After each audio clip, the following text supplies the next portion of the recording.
مکتبہ تشیع پر الزام ہے کہ شیعہ صحابہ کو نہیں مانتے بلکہ صحابہ کی توہین کرتے ہیں، تکفیر کرتے ہیں، ان پہ لعنت بھیجتے ہیں۔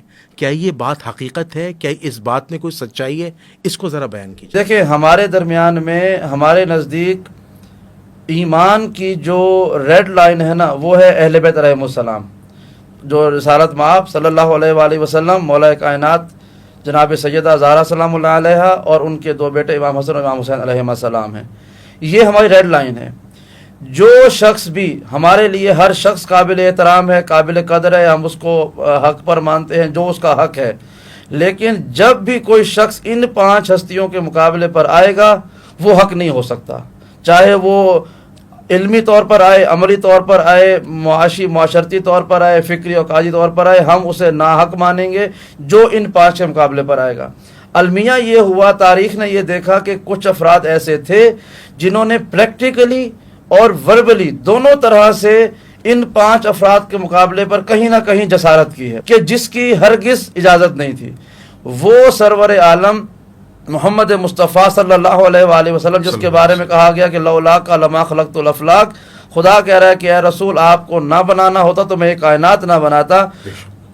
یہ پورے قرآن میں، بلکہ میں نے 4 آسمانی کتابوں کا مطالعہ کیا ہے جو ہمارے دسترس میں تھی، واحد نبی ہیں پوری کائنات میں، واحد ذات ہے رسول خدا کی کہ جن کے بارے میں ادب آداب ہمیں اللہ نے قرآن میں بتائے ہیں کہ خبردار اس سے اونچی آواز میں بات نہ کرو، خبردار اس کے کان میں سرگوشی نہ کرو، خبردار اس کے آگے قدم نہ بڑھاؤ، خبردار اس کے گھر میں بغیر اجازت داخل نہ ہو جاؤ، خبردار اس کے ہاں اگر کھانا کھا چکے ہو تو برتنوں کو بھی للچائی ہوئی نگاہوں سے مت دیکھو۔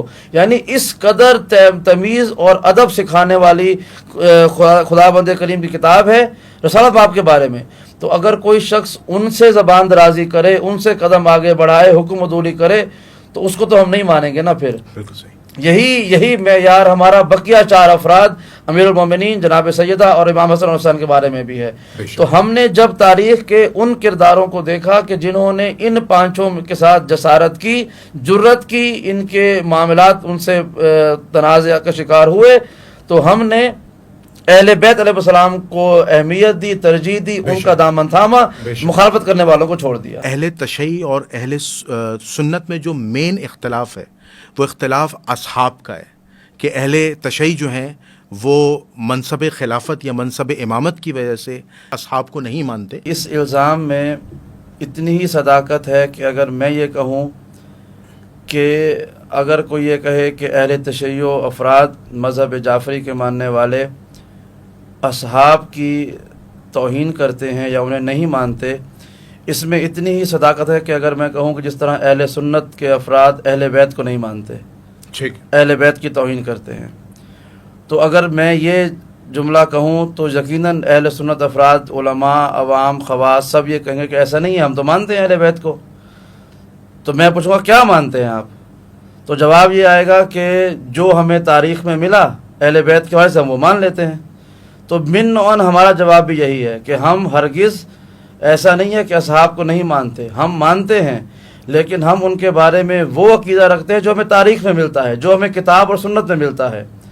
ہم اس سے نہ زیادہ مانتے ہیں نہ کم مانتے ہیں، چونکہ یہ زیادہ ماننا بھی ہمارے ہاں اجازت نہیں ہے اور کم ماننا بھی اجازت نہیں ہے۔ زیادہ ماننا غلو ہے اور کم ماننا تقصیر ہے، ہم دونوں کے قائل نہیں ہیں۔ ہم جس کا جو حق ہے ہم اس کو مانتے ہیں۔